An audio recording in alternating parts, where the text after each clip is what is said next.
to an intimate group of security professionals. Should be a pretty small group of people, and then I walk out here and I see that we need to put another leaf in the table. Like a lot of you, I operate an infrastructure. We consider that a critical infrastructure. Many of you consider what we run critical infrastructure. Now, critical infrastructure means different things to different people, but for the purposes of the internet, DNS is pretty critical. And that's one of the things that we provide. Now, the things that keep me awake at night are the same things that keep you awake at night. I have to protect my network, I have to deliver those services, I have to do it seamlessly and efficiently, and I have to be able to do it in a way that my customers never see any impact if there's ever a failure of any sort. A server fails, a drive fails, power goes out in a building, etc. These are the same kinds of things that you have to worry about. But we do them so that our customers can trust our services. If you couldn't trust that we could deliver a certificate revocation list or that we could deliver a DNS entry to you, then you would look for another provider for that service. All of us here, to one degree or another, trust some cloud-based service. You have to. Whether they're a private cloud from services that you've built or clouds that you've built within your own environment, or they're services that you get from somewhere else. Now, over the last couple of years, this whole concept of cloud computing has become more of a buzzword than it has a functional element of our infrastructure. But the reality is that we all do use them and we have to use them. But we have to find ways to trust a broader set of services that are migrating to the cloud. Every time we turn around, we find out someone is moving yet another kind of service that we used to do exclusively on our own premises. We now are trying to migrate to a cloud, and we have to, or we're creating a cloud for it. Now, here's a dilemma that we had a couple of years ago. This was a pretty serious situation.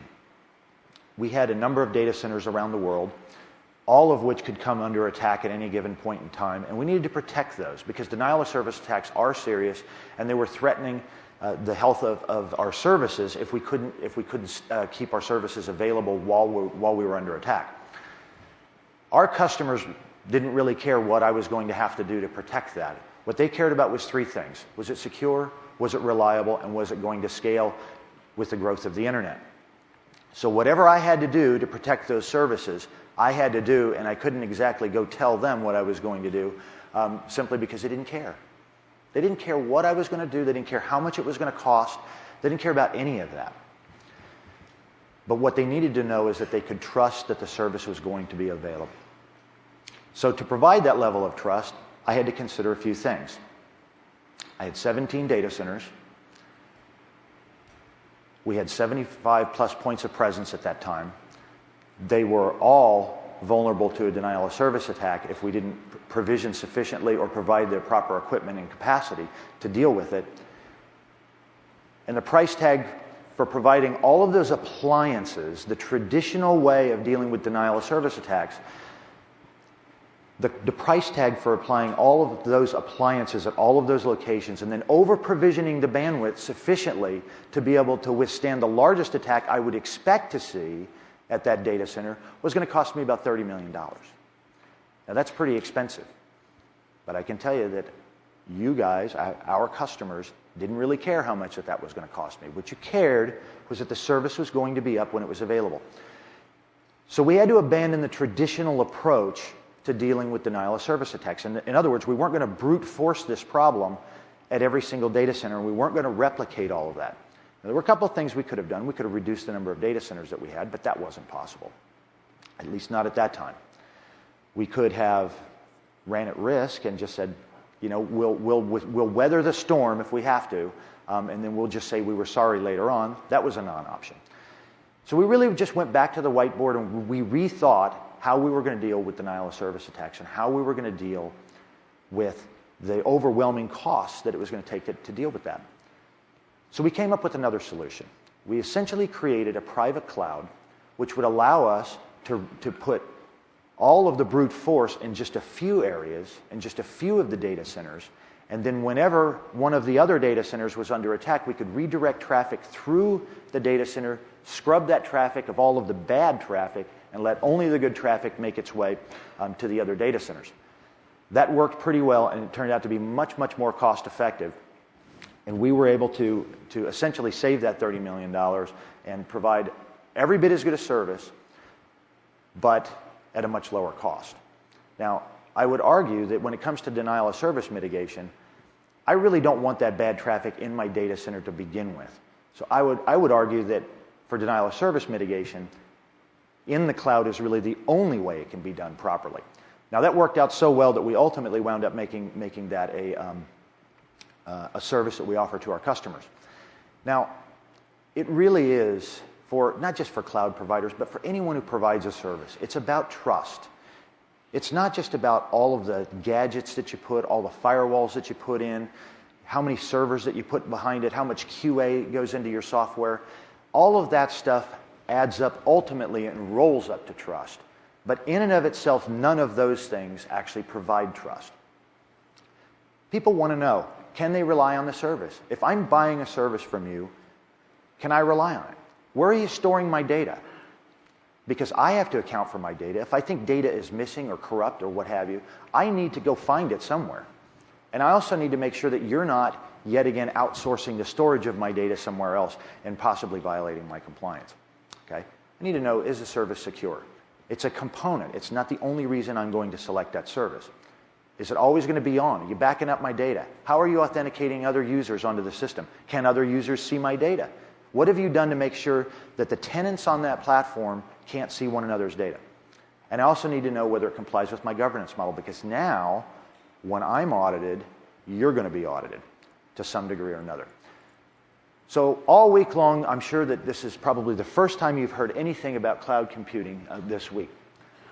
The reality is, everyone's talking about it. Everyone's touting how wonderful it is, how great it is, how cost-effective that it is. If that's the case, then why isn't everybody doing it already? If it's so obvious, why isn't everybody already doing it? Pretty simple. They don't trust it. In many ways, they simply don't trust it. They really only trust themselves. They will go to great lengths and spend a lot more money to run it themselves in their own environment, knowing full well that outsourcing a service could be more cost-effective and could be cheaper. They simply don't trust it. And the more critical that service is to their operations, the more critical the trust is to that. Now, I've talked a little bit about sort of, what we do as the provider of services, but what really matters, and the reason why most of you would care why those services are up and why you would want to trust those services, is because you want your customers and you want the consumer to trust it. They care. But they don't care what kind of firewalls I use. They don't care how many servers I have. They just care that the service is up. They care that your service is up. And in order for your service to be up, mine has to be up. Now, to talk about the consumer side of this and the experience of this, I'd like to bring out Fran Rosh, who's our Senior VP for our authentication business. Fran, please.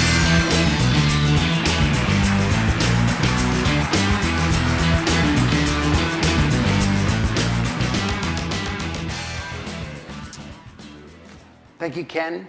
Good afternoon, everyone here. It's great to be here at the RSA Conference 2010 to have an opportunity to talk to you briefly this afternoon.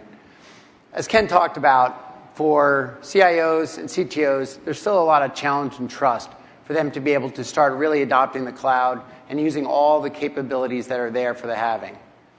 In the short time that I have with you this afternoon, I sort of want to segue away from those CIO issues and focus on the trust challenges of individual enterprise users, employees in our companies, as well as consumers out there on the internet.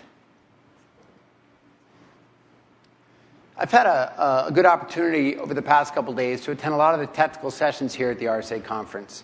And it was amazing to hear all the updates and all the different malicious behavior that's continuing to grow out there on the networks and the public internet. Things like botnet armies, and the Aurora attacks, and APTs, and web malware.